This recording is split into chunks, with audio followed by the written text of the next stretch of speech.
just going to put the cruise control on and give BMW a round of applause. Alright, there's a corner coming up. Okay, I've got to hold the bars again. Hey guys, welcome to my first video on BMW's brand new R12 GS. I'm down here at BMW Motorrad North Oxford because my F900 GS is getting its run-in service done, and Liam very kindly offered me the chance to take this brand new demonstrator out. It's very retro and it actually harks back to the original 1980 R80 GS. And I think BMW have done a fantastic job with the styling, especially this particular spec in sand. There are 3 different livery options, if you like, and they start from £14,500. But as with so many modern BMWs, you need to throw some options and money at that. In fact, this particular demonstrator weighs in at £18,000, and a big chunk of that, about £2,000, is the 719 option package, and that includes lots of lovely billet aluminium parts, including these engine covers, foot pegs. We've got these lovely brake levers up here, we've got the reservoir covers up here, all just really nice finishing touches. In terms of setup, it's actually very similar to my F900 GS. We have a 21-inch front wheel and a 17-inch rear wheel, so exactly the same. In fact, this particular demonstrator is running the Michelin Achilles adventure tyres, so that's great to see. And the actual riding position is upright and comfortable, just like you'd expect on an adventure bike. Once we get up to the cockpit area, well, we have a very familiar set of controls. Aside from the ignition button, which is now up here, I have keyless start, whereas on my F900 GS there's a button down there. Interestingly, it actually still has a key barrel, so I'm guessing you can still turn the ignition on with a key. Also, interestingly, is this bike has an analog speedo, which I absolutely love. It'd be interesting to see if it's useful in practice, but you can option your R12 GS with a digital display, the smaller digital display.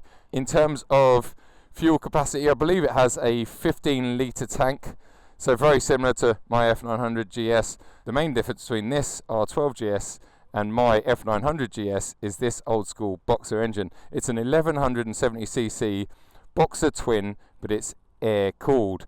Produces 109 horsepower, so what's that, about 4 or 5 horsepower more than the F900 GS, and 115 newton meters of torque, so that's substantially more torque. That's about 20 newton meters more, and my guess is a lot of that torque would be lower down, because that's what's so magic about the Boxer engine.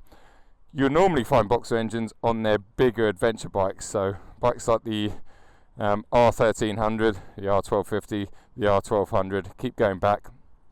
But once again, this one is air cooled, harping back to the retro styling. It kind of is a retro bike. It's shaft driven, which is a good thing in terms of maintenance, and again, very similar to the bigger adventure bikes, R1250, R1300. It weighs 216 kilos, so about 3 kilos less than an F900 GS. I guess the next thing to do, now that the sun is out and the roads are drying up very quickly, is jump on, find a decent road and bring you along for the journey. But before we do that, I want to show you the latest upgrade on my bike.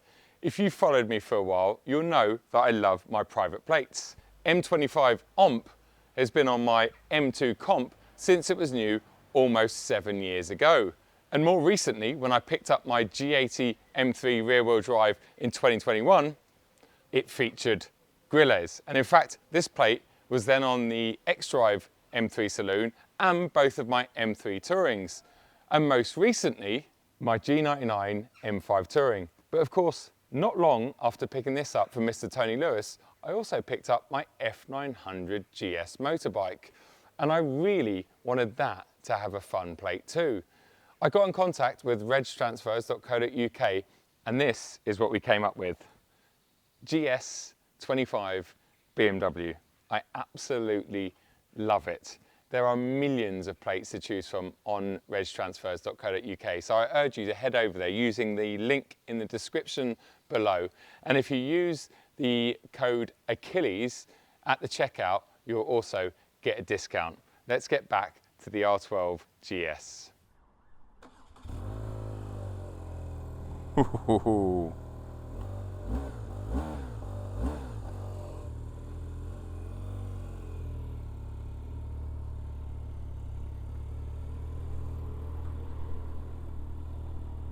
Well, I was aiming on keeping these cameras switched off until I got to my riding spot about half an hour away, because that way I would have a little bit of time on the bike and I'll be able to give you some good feedback. But, well, I've had to turn them on less than 10 minutes after leaving the dealership because I am absolutely loving this bike. It is fantastic. It looks amazing. We know that already. I mean, maybe there's some people out there that don't like the way it looks, but I love it. I think it looks awesome and very retro. But most importantly, really, if you're looking at buying one of these, is how does it ride? And I can tell you now that it rides unbelievably good, or unbelievably well. The seating position, the riding position is spot on. I feel so comfortable on here. I would almost say that it's more comfortable than my F900 GS, and I think a lot of that has to do with the actual comfort on this seat, because it's just lovely. It really, really is. I'm not sure what the seat would look like 2 years down the track after a couple of rainy or muddy rides, because, well, BMW do pitch this as a proper adventure bike. In fact, I think the official launch was mostly off-road, so I don't doubt that it's capable off-road, but the majority of people, like with so many adventure bikes, retro or otherwise, are going to be using these on the road. And I can tell you now, on the road, this thing is an absolute peach. I am quickly discovering that, as with cars, motorbikes are so good these days. They're very clinical. You jump from one to the other and they all feel really good, including my F900. And I think that is the biggest sort of downside to that bike. It's almost too good. It does everything so well. It's maybe lacking a little bit of character in that respect. Whereas you jump on this bike and instantly I feel like I'm part of the bike. I feel at one with it. I'm not sure where to start with the positives so far. First thing is this lovely old school air-cooled Boxer twin. It's just beautiful and torquey, low down, as I expected it would be. It's just an absolute peach, and picking the throttle up, it's just lovely. You don't get that on the F900 GS, and in fact, I've been riding my F900 in road recently, and sometimes even rain, because it just softens off that initial throttle pickup. I think especially getting off some Ducatis lately, their throttle control is really nice, especially at slower speeds, you know, second, third gear corners like this. It's just a little bit tricky on my bike, but on this, it's just so smooth, it's an absolute joy. The ride quality is unreal, feels super nice, super smooth, and handling so far, although we are going to get to some better roads, well, it handles very well. It feels very nimble. The ergonomics of where my legs wrap around the tank, it's just lovely. Feels so comfortable. Well, I knew I'd enjoy this bike, but I really didn't think that I'd love it as much as I'm loving it. Some twisties here. Oh, it's just lovely. And it's not slow, as you'd expect. 110 horsepower, that's enough for the road, especially a UK road, although this particular bit of road actually has quite decent tarmac on it for once. We've got cruise control on this bike, which I believe is an option. Definitely an option worth having, even if you're not looking at doing touring or adventuring on your bike.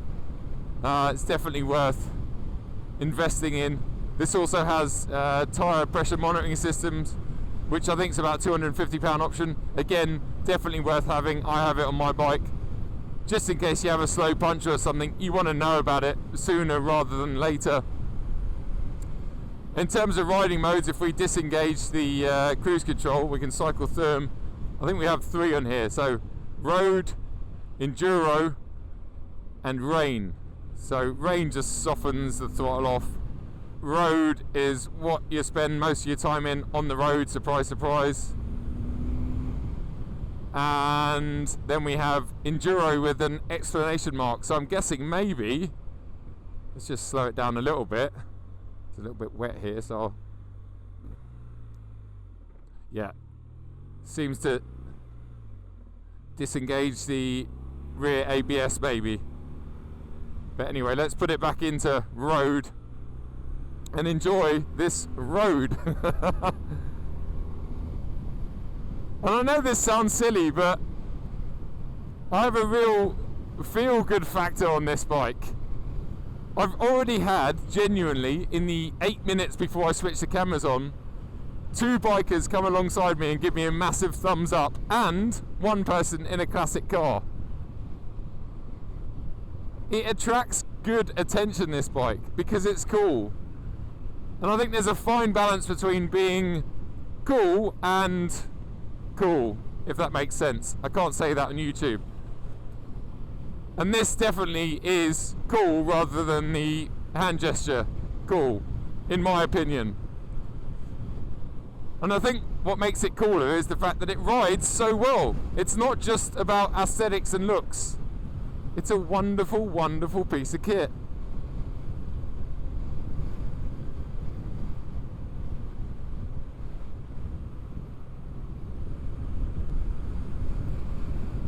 Woo-hoo-hoo!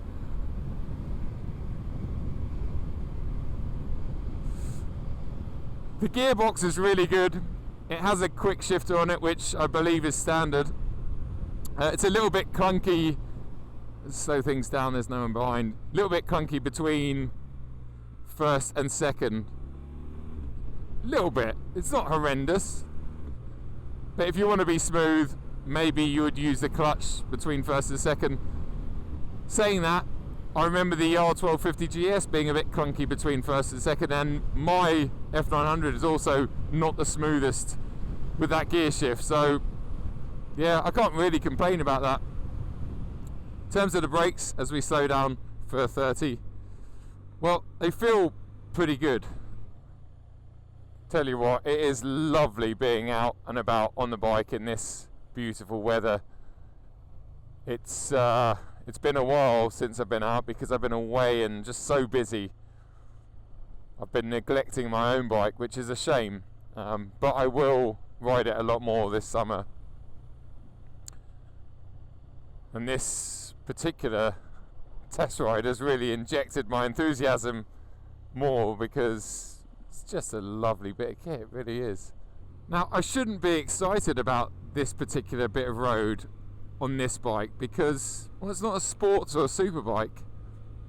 It's a retro adventure bike, but yet I am excited.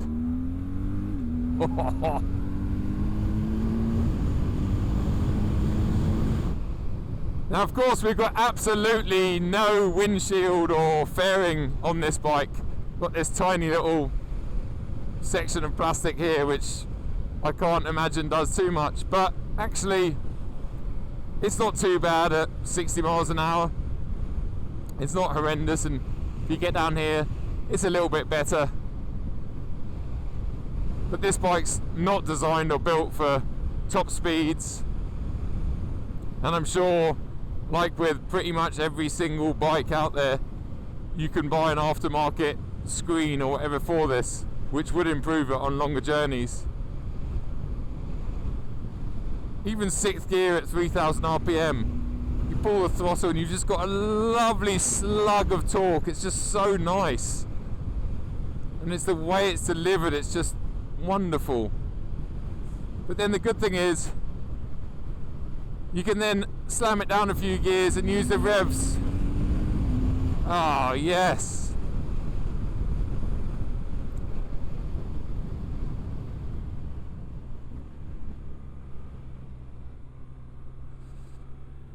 unlike the car on a bike, you've just got to be careful on these country roads, because if there's a bit of gravel in the middle of the lane, it could catch you out. What a wonderful bike! Oh wow! If you're thinking about buying one of these, just do it. I'm actually struggling to figure out where my F900 GS is better. Oh, what a wonderful piece of kit.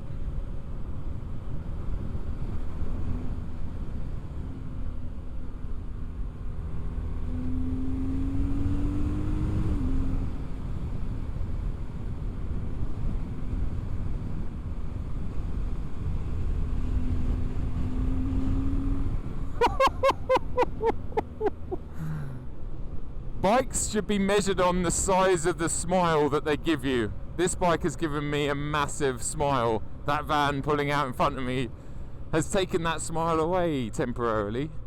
The amazing thing is, BMW didn't even need to make this bike that well. Like, it didn't need to perform that well, because it looks so good that you'd kind of let it off. But the fact that it rides unbelievably well and it looks so good,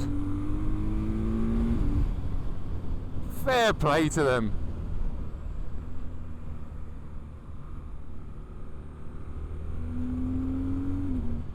Even though I'm in the UK along one of my very familiar roads, which is a good road, but it's not an amazing road, this particular ride is going down as one of my favourite rides on a motorbike since I got my licence 3 years ago, almost to the day, just over.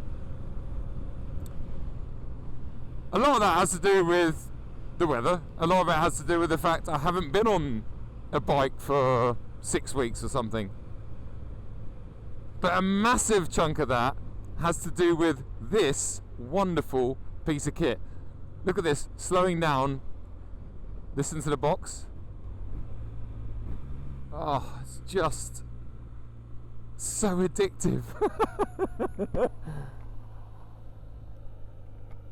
I kind of had high hopes for this Boxer twin because I love Boxer engines. I fell in love with that R1250 GS.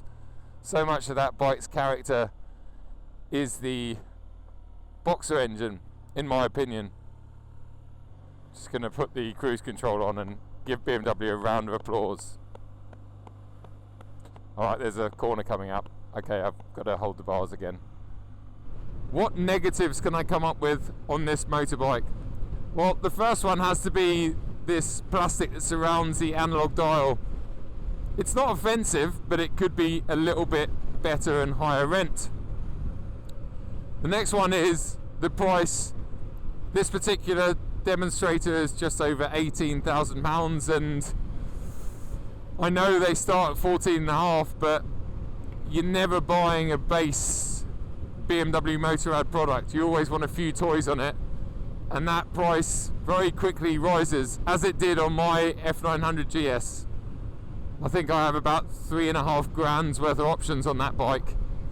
Similar to this, in fact. So then it soon and quickly becomes a near 20 grand bike. But I can't believe I'm going to say this, in today's world, at 18 and a bit thousand pounds, this is a great bike. And a lot of people buy bikes on finance like they do with cars, and I'm not sure what the monthlies are, but I'll put a link in the description below to Liam's email, and Liam is the sales guy that sold me my F900 GS at BMW Motorrad North Oxford, and I'm sure he will quote you on any bike you're after, as long as it's a BMW. One more negative that I need to talk about is the fact that this doesn't have a fuel gauge. At least I can't find it. Apparently it has a fuel light to tell you that you're running out of fuel, but I just can't find the fuel gauge in the small reduced menu system. So if that is the case, It's an interesting interesting concept. I guess the last question I need to ask myself is, did I make the wrong decision? Should I have purchased this bike? Well, firstly, I didn't know this bike was coming out until about 3 weeks after picking up my bike. So I didn't really have that decision to make. And if I knew this was coming out, would I have held off? Probably not at the time, because I got so excited about buying my bike that nothing was going to stop me, and I wanted it there and then. And I don't regret it. I love my bike. But there is no denying that for a similar price, although this is about 10 or 15% more expensive spec for spec, I think it is a more comfortable, more pleasurable bike to ride on the road. I prefer the old school air-cooled Boxer Twin. It's lovely, it has loads of character, makes a good noise. I think I prefer that as a usable engine, and it's definitely more comfortable to ride. Whether that is entirely down to the actual riding position, or, like we've already talked about, this wonderful seat, which is just lovely. I don't want to get out of it. I'm heading to grab myself a coffee, and if it was a drive-through, I'd just sit on the bike because it is so comfortable. Way more comfortable than the F900 GS seat. But again, I kind of knew that. I'd seen people criticising that seat, and for good reason. It is not the most comfortable seat in the world, and this absolutely blows it away. In terms of handling, although initially I thought this was a bit more nimble, and I think a lot of that has to do with the centre of gravity being a little bit lower, once you get going, they both feel very similar. The F900 GS definitely has slightly better, more responsive brakes, but again, in this relatively short test ride, I wouldn't say it's night and day. I much prefer the full-size TFT display on my F900 GS. Gives you a lot more information, it's a lot clearer, there's a lot more features and functions on there which this bike doesn't have.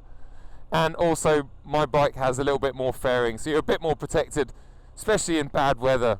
Not necessarily wind, because I think the fairing and the screen on my GS isn't brilliant, even the bigger screen. But it's when it rains that you're sort of a little bit behind some of the fairing and the screen, whereas on this you're extremely exposed. So when it rains, when it gets wet, you are definitely getting wet. Right, I'm now heading down to Quince and Clover, which is just over there. It's a fantastic little cafe that I have featured on my car channel many years ago. It's in a place called Great Tew. They do fantastic coffees and fantastic food. It is pricey though, but worth every penny. Right then, you join me about half an hour later. I had a wonderful lunch, and I'm a few minutes away from BMW North Oxford, and I'm going to have to give the keys back to this bike. I'm not sure how I feel about that.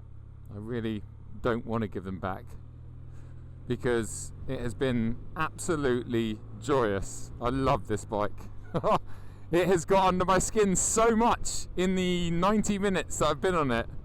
I've almost forgotten how good it looks, because it rides so well, and I think that's a massive compliment. I talked about that earlier on in this first ride video, that it almost didn't need to ride that well because it looks so beautiful, but it arguably rides better than it looks. What more do you want from a bike? Guys, quick reminder and thanks to regtransfers.co.uk. Remember to use the discount code Achilles for your personalised number plate. I am absolutely delighted to have a personal plate on both of my cars, and now on my F900 GS that I'm about to collect. The final thanks goes to BMW Motorrad North Oxford for lending me this wonderful demonstrator. Couldn't be happier. Oh, in fact, I think that might be my F900 GS just there. Look at that. What a bike. Yes, I'm still glad that I went for that bike because I absolutely love it. But this thing, yeah, this thing is pretty special. Guys, until next time, take it easy. Thanks for tuning in. As always, consider subscribing if you haven't already, and I'll see you at another one very, very soon. Cheers.